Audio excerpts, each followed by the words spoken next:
오늘 23장 하기 전에 간단히 제가 간단할지 안 할지 모르지만 지금 여러분도 그렇고 저도 그렇고 심정이 조금 착잡합니다. 요즘 한국에서 일어나는 일들이 하도 복잡하고 또 이해하기가 힘들고 때로는 거기에 대해서 굉장한 우리가 어떤 위기감을 느끼기도 하고 그래서 우리가 오늘 읽을 2장하고 좀 연결시켜서 제가 말씀을 드릴까 합니다. 네.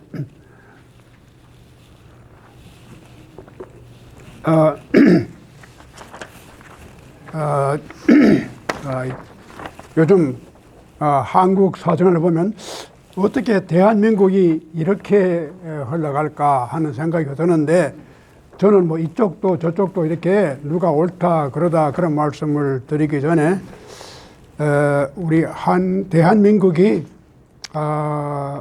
앞으로 잘 갈 것입니다. 저는 낙관을 하고 있어요. 그런데 그 과정이 굉장히 힘듭니다. 여러분이나 제가 한국에서 자랄 때 우리가 해방을 겪고 그 다음에 6.25 사변 그 전쟁을 겪고 4.19를 겪고 5.16을 겪고 우리 한국 역사에 아주 중요한 그 위기를 많이 겪었어요. 그리고 지금 이렇게 왔는데 지금 우리가 또 하나의 고비를 넘고 있습니다. 이게 큰 고비입니다. 그런데 하나 자신하는 것은 이런 고비를 겪으면서도 대한민국이 발전해 왔다는 겁니다. 그래서 저는 늘 제가 이렇게 그 뉴스를 보면서도 앞으로 대한민국이 잘 될 거라고 하는 것을 그런 믿음을 가지고 있어요. 근데 우리가 그 믿음을 버리지 말아야 합니다. 근데 최근에 이런 사태를 보면서 제 머리에 생각이 나는 책이 한 권 있는데 이 책을 쓴 사람이 죄송합니다. 그레고리 핸더슨, 아마 여러분이 아실지 모실지 모르지만 그레고리 핸더슨이라는 사람이 쓴 상당히 중요한 책이 있습니다. 한국에 대해서. 이 그레고리 핸더슨이 무슨 책을 썼느냐 하면 Korea, The Politics of the Vortex. 그래서 이 제목이 제 머릿속에 요즘 굉장히 vortex라는 말, 이 vortex를 우리말로 번역하면은 소용돌이입니다. 회오리 같고 소용돌이 같고 그 vortex, the politics of the vortex. 이것이 한국이다. 굉장히 의미 있는 제목입니다. 그런데 이 그레고리 핸더슨이 어떤 사람이냐면 이분이 저기 하버드를 나오고 거기에 그 마스터를 하고 한국의 그 1947년에 해방 직후에 바로 미 대사관에서 문정관인가 그걸 했어요. 영사급인데 1947년에서 1964년 꽤 오랫동안 한국에 있었던 분입니다. 그리고 돌아와서 1968년에 이 책을 냅니다. 코리아, 그 다음에 서브타이틀로 The Politics of the Vortex. 근데 이 책이 굉장히 많이 읽혔어요. 그리고 이분이 이 책을 68년에 출간해요. 64년에 미국으로 돌아와서 68년에 출간하고, 근데 이분이 거기 플래처 스쿨 오브 디플로마시라고 그 톱 유니버시티에 있는 학교인데 거기에서 가르치고 또 하버드에서도 이스트 에이시안 스터디에서 리서치를 하고 그러는데 이분이 아깝게도 68년에 돌아가셨어요. 아니, 그렇죠. 88년 돌아가셨어요. 그런데 이분이 왜 한국의 정치를 갖다가 볼텍스라고 얘기를 했을까? 볼텍스가 소용돌이입니다. 근데 그 말이 맞아요. 지금도 우리 한국 정치가 이 소용돌이거든요. 이런 그 경험을 하면서 그레고리 핸더슨이 쓴 책의 내용 가운데도 그런 게 나옵니다. 굉장히 그분은 한국에서 6.25 사변도 경험했고 4.19, 5.16을 다 경험했고 그러면서 한국의 상황을 정치 상황을 아주 예리하게 분석해서 볼텍스다. 걷잡을 수 없이 돌아갑니다. 이게. 지금 한국의 상태가 바로 볼텍스다. 이런 느낌을 하는데 한 가지 우리가 주의해야 할 사항은 4.19 때나 5.16 때와 다르게 지금 일어나고 있는 현상은 또 달라요. 이제까지 우리가 보지 못했던 현상인데 4.19 때나 5.16, 4.19 때는 학생들이 나서 그때는 사람도 죽고 유혈 혁명이었죠. 또 5.16은 군사 쿠데타였죠. 그런데 이번에 일어나고 있는 이 운동은 상당히 달라요. 아무 유혈 사건도 없고 그런 폭력도 없고 그러면서 양쪽이 대결하는데 이것이 질서가 있고 또 평화적인 방법으로 하고 있다는 겁니다. 이것은 일찍이 우리 역사에서 찾기 힘든 그런 케이스인데 이만큼 한국 정치가 또 한국 사람들의 수준이 성장했다, 성숙했다 그렇게 볼 수 있죠. 우리의 의사를 충분히 포면하면서 조금 더 폭력을 가하지 않고 또 기관에서도 정부에서도 폭력은 하지 말아야 된다.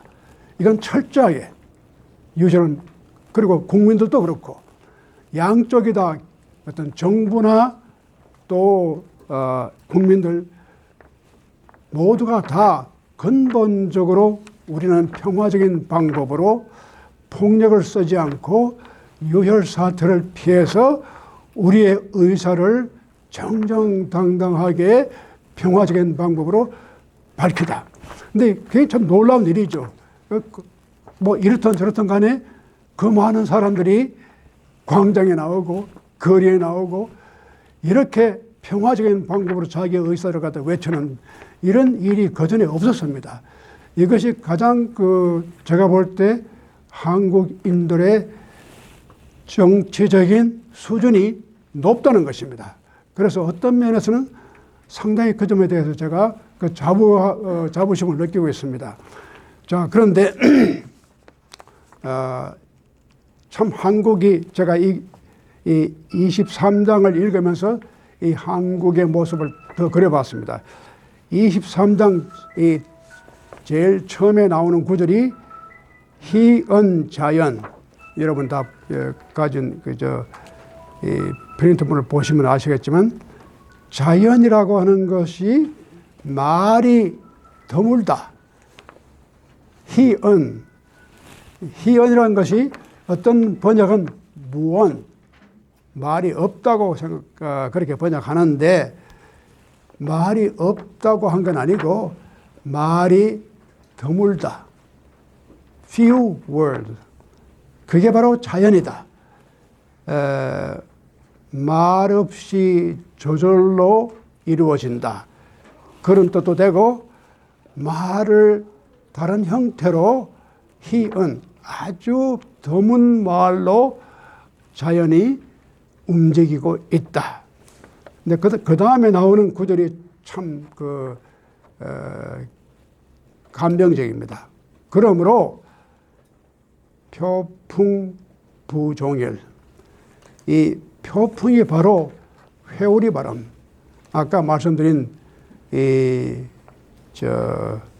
소용돌이 같이 물로 말하면은 소용돌이고 이 바람으로 말하면은 이게 회오리 바람. 어떻게 보면 토네이도가 이런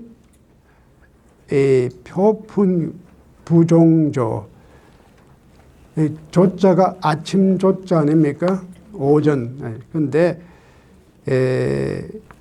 이렇게 회오리 바람이 막 불어닥치는데 이게 결코 하루아침을 견디지 못할 거다. 하루아침까지 가지 못한다는 거예요. 회오리 바람이 막 불고 토네이도가 불고 하지만 이것이 아침까지 그렇게 길게 못 간다. 또 그 다음도 그렇습니다. 취우 부종일 막 소나기가 쏟아지고 세상에 전 물난리가 날 것 같은데 이런 소나기도 하루를 가지 못한다. 참 의미 있는 말입니다. 이것이 지금 우리가 보고 있는 것이 일종의 표풍, 이것이 회오리 바람입니다. 근데 이 회오리 바람이 하루아침 내내 지속될 수가 없다는 겁니다. 또 쏟아지는 소나기도 하루 종일 가지는 못 갈 것이다. 이걸 보고 상당히 위로를 받아요. 위로를 받아요. 역시 그렇게 했다. 왜냐하면 이것이 천지의 자연의 하나의 도입니다. 길입니다. 그래서 수귀차자 이렇게 하는 게 누구냐? 바로 하늘과 땅이다. 이 하늘과 땅 자연의 움직임 자체가 소나기가 하루 종일 못 가고 이게 이렇게 폭풍같이 뭐 이렇게 회오리 바람이 들어오더라도 하루 오전을 견디지 못한다. 이것이 자연의 법칙이다. 하늘과 땅의 움직임이다. 자, 그런데 제가 그레고리 핸더슨 책을 소개해드렸지만 이 그레고리 핸더슨이 한국의 사회 정치면이 이렇게 어떻게 보면 회오리 바람같이 이렇게 볼텍스 같이 이렇게 돌아가는데 그래서 한국이 그래도 이것을 통해서 한국이 발전하고 이제까지 한국이 대한민국으로서 성장해왔다는 게 놀라운 사실이죠. 제가 대학에 들어갈 때 제가 1961년이었는데 그 전해 4.19가 일어났죠. 그 다음 61년에 5.16이 일어났죠. 근데 제가 그때 이제 고등학교를 졸업하고 대학을 진학하는데 내가 어디를 갈 것이냐, 내가 무슨 공부를 할 것이냐, 그때 나한테 영향을 많이 준 학자가 있습니다. 여러분 다 모르시겠지만 김하태 박사라는 분인데 이분이 한국에 오래 계시지 않고 미국으로 와버렸어요. 근데 김하태 박사라는 분을 그분 어떤 분이냐면 옛날에 한국에 사상계라는 잡지가 있습니다.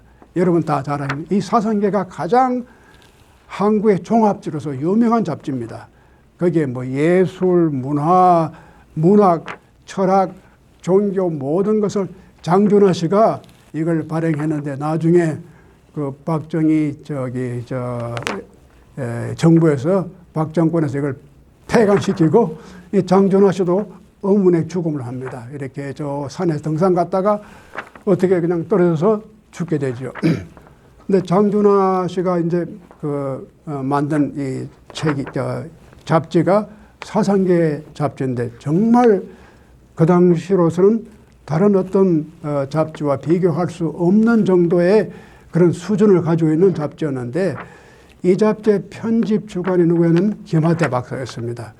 그런데 이 김하태 박사라는 분이 원래 1950년대 일찍 미국에 와서 공부를 하고 유니버시티 서던 캘리포니아 지금 남가주 대학교에서 명문대학교입니다. 거기에서 철학 박사를 하고 한국을 미국 대학에서 가르치고 있었는데 그 당시 연세대학교 총장으로 있던 백낙준 박사가 이분을 자꾸 구슬려서 설득을 시켰습니다. 한국을 나오라고. 이분은 한국을 나갈 생각이 없었어요. 자기는 그냥 미국 대학에서 가르치고 있었는데 한국에 나와라. 그래서 한국에 나오게 됐는데 나와서 이제 연세대학교에서 뭐 학장도 하고 대학원장도 하고 이제 백낙준 박사님은 자기 계획이 자기가 총장을 두고 나가면은 김하태 박사를 총장을 물려주겠다. 이런 꿈이 있었어요.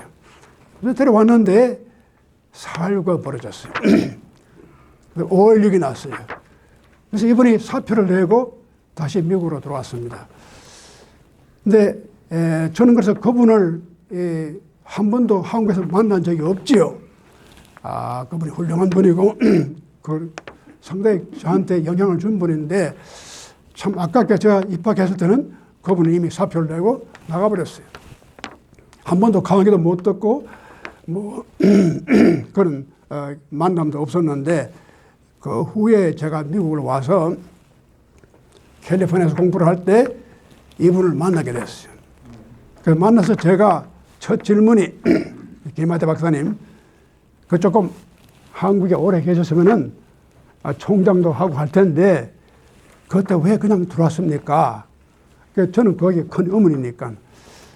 그랬더니 내가 한국을 몰랐다. 그래요. 답이 한국을 내가 몰랐다는 거예요.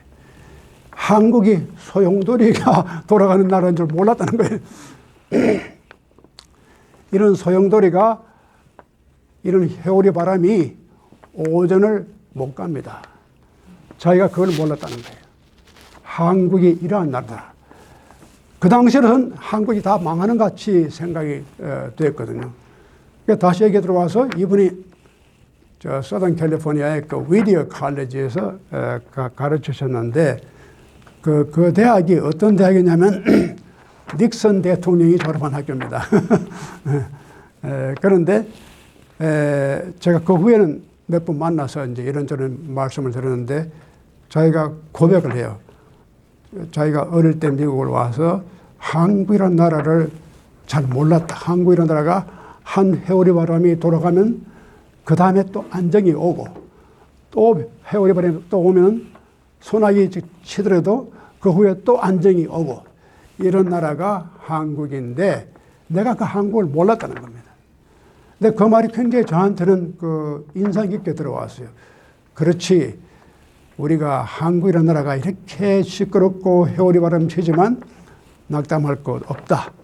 우리가 이 고비를 틀림없이 넘길 것이다. 그런 자신감을 제가 가졌어요. 지금도 그 자신감을 제가 가지고 있습니다. 그래서 우리가 지금 볼 때는 이것이 정말 회오리 바람과 소용돌이 속에서 한국이 어디로 갈까 헤매는 것 같이 보이지만 제가 놀란 것은 이 성숙한 한국의 국민들이 또 한국의 젊은이들이 이 나라를 앞으로 더 훌륭하게 이끌 수 있는 그런 잠재력이 그 속에 있다는 걸 저는 보았어요. 여러분들도 그렇게 생각하시고 앞으로 더 한국에 대한 낙관적이고 또 희망적인 면을 가지고 우리나라가 잘 될 수 있도록 우리가 기원합니다. 그리고 이제 23장에 돌아와서 자 이렇게 회오리가 치고 이렇게 혼란이 겹치는 듯 하면서도 항상 그것이 하루를 견디지 못하고 하루아침을 견디지 못하는데 이렇게 하는 것이 누가 이렇게 하느냐? 누구가 이렇게 하느냐? 여기에서 숙이 차자, 숙이란 말은 누구, 위 한단 말이죠. 차, 이것 이렇게 하는 것이 누구이냐? 그 다음에 천지. 이 클래시컬 차이니즈 한문으로 항상 아주 짧습니다. 거기 별로 거기 관계사도 없어가지고 그 숙이 차자 천지. 그런데 이걸 그냥 붙여 읽으면 말이 이상하거든. 숙이 차자 천지. 근데 그걸 띄어 읽으면 숙이 차자 천지. 그래서 이해가 가는 겁니다. 그래서 이 한문이 재미가 있어요. 이게. 수기 찾아 천지. 이렇게 답이 나오는 거예요. 근데, 천지상 분흥구. 하늘과 땅도 어떤 것이든지 이렇게 오랫동안 영구히 지킬 수가 없다는 겁니다. 변화라고 하는 것이 천지의 가장 중요한 하나의 원칙입니다. 이게 바로 도입니다. 도라고 하는 것은 항상 바뀌고 움직여요. 그래서 천지상 분흥구. 하물며 하늘과 땅도 그렇게 이것을 계속할 수 없거늘 이황의 인호 어찌 사람인들 그렇게 하겠느냐. 이 말은 결국은 우리 인간이 이것을 마음대로 이것을 소용돌이라든가 이렇게 회오리 바람치는 것, 이것이 천지도 이것을 영구하게 계속할 수 없거늘 어떻게 인간이 그렇게 할 수 있겠느냐. 그러면 여기까지는 말이 돼요. 말이 되는데 그 다음 문장하고 그 다음 하면 전혀 연결이 안 돼요. 우선 말 되는 것부터 이제 말씀드리죠. 그러니까 우리가 이 도덕경이라는 책이 참 어떤 책이냐 하면은 좀 독특한 책입니다. 아주 짧으면서도 의미가 심장하고 그냥 읽어서는 이해가 잘 안 되고, 그래서 우리가 깊이 읽고 명상을 하고 주석을 해야지만 조금씩 이해가 되는 그런 이 책이 도덕경인데, 도덕경이 이렇게 자연은 말이 없다. 희원, 자연. 근데 저게 말이라고 하는 것이 자연의 말은 다릅니다. 자연이 말이 전혀 없는 게 아니라 자연의 말은 희귀하다. 아주 드물다. 그러니까 자연이 하는 말을 들으려면 아주 자연의 말의 뜻을 갖다가 잘 새겨들어야 한다. 그래서 희언 자연 다음에 바로 나오는 것이 표풍, 부종일, 또 취우, 부종일, 이렇게 이것이 바로 자연의 말입니다. 제가 이 문장을 읽고 또 읽고 생각해 볼 때 자연은 아주 드물게 말을 하는데 회오리 치는 바람, 또 이렇게 소나기 같이 쏟아지는 그런 현상 가운데서 인간이 두려워할 때 그런 사건을 통해서 자연이 무언가 우리에게 말을 해주고 있다. 자연의 말은 이겁니다. 자연의 말은 우리가 쓰는 그런 말이 아니라 자연의 변화 그 자체가 우리에게 주는 말입니다. 우리가 들어야 할 말은 자연 속에서 움직이는 현상 속에서 우리가 어떤 말을 들어야 할까. 그래서 희언, 무언이라고 하지 않고 희언 자연. 자연인이 말해주는 것이 이렇게 귀하고 드문 말이다. 그러면서 이렇게 표풍 또 그다음에 지우 이런 얘기가 나옵니다. 이런 자연의 변화를 통해서 우리가 무언가 들을 수 있는 것, 이 듣는 것이 문제입니다. 말이 드문 사람들을 이해하려면 그 말을 잘 새겨들어야 해요. 말이 많은 사람들은 워낙 말이 많기 때문에 그 무슨 말을 하는지 일일이 다 들을 건 없지만, 말을 적게 하는 사람들의 말은 우리가 귀를 기울여서 들어야 합니다. 이게 특징이에요. 그래서 희언 자연, 자연 자체가 그래요. 우리에게 말하지 않습니다. 그러면서도 우리에게 말을 해주고 있어요. 역설적인 얘기죠. 말 없이 우리에게 말해주는 것이 자연입니다. 자, 그러니까 우리 인간이 해야 할 일은 그 말을 듣고 이해하는 거죠. 그래서 그 말은 어디서 나오냐면 도입니다. 이게 그러므로 조자, 도자, 그 다음에 도자동, 도, 도의 일을 따라가는 사람은 바로 도자, 도자입니다. 뭐 노자, 도자, 무슨 뭐 도사 그러지. 그 다음에 도자동어도 이 도자가 도와 같이 되는 것이 도자다. 도가 뭐냐? 이 도라고 하는 것이 말로 표현할 수 없는 건데, 그 도덕경이라는 책이 가장 그 중요한 부분이 도가도 비상도, 도를 도로 이미 말을 해버리면은 도가 이미 아니다. 그런데 흔히 많이 이 도교라는 데가 무슨 절이 있고 뭐 사람들이 가서 거기에 뭐 예배를 본다거나 그런 게 아닙니다.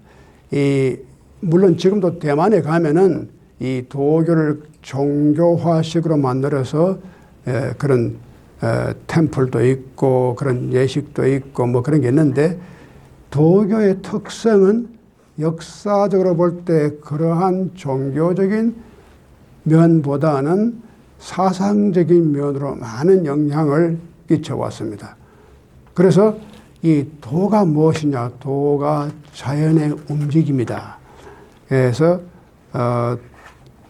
도자는 도와 같이 되는 것이 도자가 되고, 덕자는 동어, 덕.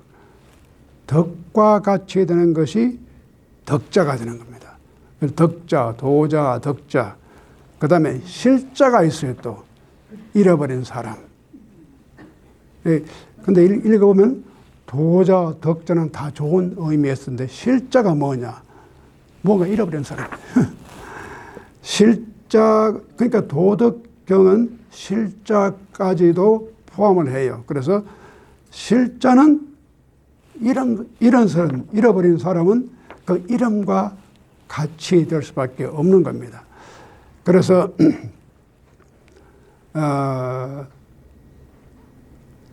동어, 도자.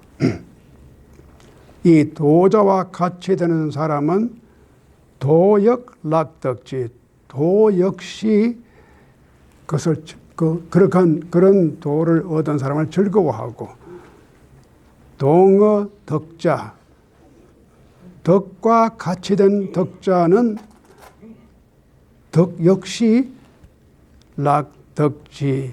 이 말은 도를 우리가 덕자가 된지 도자가 된지 자기가 도를 깨닫고 또 덕 있는 사람이 된 것은 자기가 물론 거기에 같이 됨으로 그의 즐거움이 있죠. 그게 어떤 깨달음이 있죠. 그뿐 아니라 도도 그걸 기뻐한다. 그러니까 우리가 도를 따르고 도의 길을 걸어가면 내가 도를 알고 기뻐지는 것뿐만 아니라 도가 그것을 즐거워한다는 거예요. 그러니까 도라고 하는 어떤 객체화된 어떤 도가 있는데 그 도도 역시 우리를 즐거워한다. 예, 또 덕자가 되는 것도 우리가 다 좋죠. 덕자가 되는 거. 그러나 덕이 그것을 좋아한다. 그러니까 도라든가 덕이라든가 이런 것은 하나의 우리 인간과 같이 관계를 맺는 그런 대상입니다. 그래서 내가 덕자가 되면 덕은 나한테 있는 거니까 관계없는 게 아니라 덕은 덕대로 그것을 즐기는 거예요. 도는 도대로 즐기는 거예요. 근데 실자가 된 경우에 그 실자가 되면 그 즐길 게 없잖아요. 그런데도 실은 실대로의 그 실을 즐긴다고 그랬어요. 어떻게 하면 자연은 굉장히 냉정합니다. 자연은 참 인정도 없고 사정도 없어요. 자연의 흐름은 역시 자연의 흐름이에요. 우리가 LA에 요즘 큰 불이 났잖아요. 이거 정말 이런 사태가 왜 일어날까? 근데 이것도 왜 그 강한 바람이 불어가지고 이런 화재가 역사에 보기 드문 화재가 왜 일어났을까? 그런데 이것도 어떻게 보면 자연은 냉정한 거예요. 자연은 인간을 이렇게 인간의 사정을 봐주고 또 그 당시에 인간의 처한 모습을 봐주는 게 아니라 자연은 자연대로 자기 길을 가는 거예요. 상당히 그래. 이런 자는 이런 자대로, 얻은 자는 얻은 자대로. 이것이 도다. 도라고 하는 것이 상당히 우리한테 좀 인자스럽고, 이 유교는 그 인자한 것, 의로운 것, 인간에게 이렇게 필요한 기본적인 덕목을 많이 말하지만 도는 그게 없어요. 쉽게 말하면 인정이나 사정을 볼 것도 없고 하늘이 흘러가는 길을 홍수가 나고 비가 쏟아지고 하는 걸 누가 막고 누가 그걸 컨트롤해요. 그게 자연의 법칙이고 이것이 바로 도라는 겁니다. 그래서 도라고 하는 것이 어떻게 보면 굉장히 객관적이고 또 인디펜던트, 우리 인간의 상황과 관계없이 존재하는 것처럼 보여요. 그래서 그 다음 동어실자, 실력, 락, 덕지. 이게 이런 사람이 그 이름에 대해서 설파하는 게 아니라 이런 것 자체에 대해서도 도는 역시 자기를 잃어버린, 도를 잃어버린 사람, 덕을 잃어버린 사람을 자연히 그 사람들을 불쌍히 여겨주고, 그러니까 만약에 당신네들이 도를 떠나거나 자연을 떠나면은 that's fine with me. 그러니까 그것이 도가 섭섭해 생각한다거나 그걸 원망한다거나 그게 아니에요. 그러니까 그걸 아주 해피하게 I will accept. 그래서 마지막에 나오는 말이 상당히 의미 있는 말 나옵니다. 신부족 유불신. 이 말이 왜 끝장에 나와 있을까? 이것도 큰 의문입니다. 굉장히 이 도덕경 중에서 가장 어려운 장 가운데 하나가 23장입니다. 믿음이 부족하게 되면은 불신이 생긴다. 믿음이 모자라면 믿지 않게 된다. 이 말이 왜 끝에 나와 있을까? 근데 저는 오랫동안 이걸 생각하면서 믿음이라는 게 참 중요한 거다. 이렇게 우주 만물이 흘러가면서도 우리가 그 안에 어떠한 실존적인 믿음을 가져야 된다는 거예요. 그 믿음이란 건 믿음이 뭐냐? 이 기독교인들은 우리 성경을 보면은 히브리서에 그런 말이 납니다. 믿음은 바라는 것들의 실상이요 보지 못하는 것의 증거다. 굉장히 중요한 말입니다. 우리가 바람의 어떤 실제적인 모습이 믿음이에요. 그럼 이 우주에 이렇게 어려운 과정 소용돌이를 치면서 지나가더라도 그 속에서 믿음을 가지는 사람들은 어떤 우리가 바라는 바에, 우리가 희망하는 바에 실상을 우리가 볼 거다. 그리고 우리가 보지 못하지만 그 믿음 자체가 하나의 증거가 된다. 그런데 이 말씀이 이제 또 재밌는 것은 로마서에 보면 바울이라는 사람이 이 바울 사도 바울, 성 바울이 믿음은 어디서 오는 거냐? 믿음은 들음에서 온다 그랬어요. 듣는 데서. 무엇을 듣느냐? 그러니까 그게 참 중요한 말이에요. 믿음이 어디서 오느냐? 믿음은 들음에서 온다. 기독교적인 해석은 바로 그 말씀에서 온다. 말씀을 들음으로 믿음이 온다. 그런데 이 도덕경의 참 재미있는 면은 이 23장 이 첫 부분이 희언 자연. 자연이 하는 말이 굉장히 드물다. 근데 그 하는 말을 듣는 곳에서 믿음이 오는 겁니다. 여기 신, 부족유, 불신. 왜 불신이 오느냐면 믿지를 않기 때문에. 이 카스믹 트러스트, 우주가 흘러가는 이 우주 속에 힘이 있어요.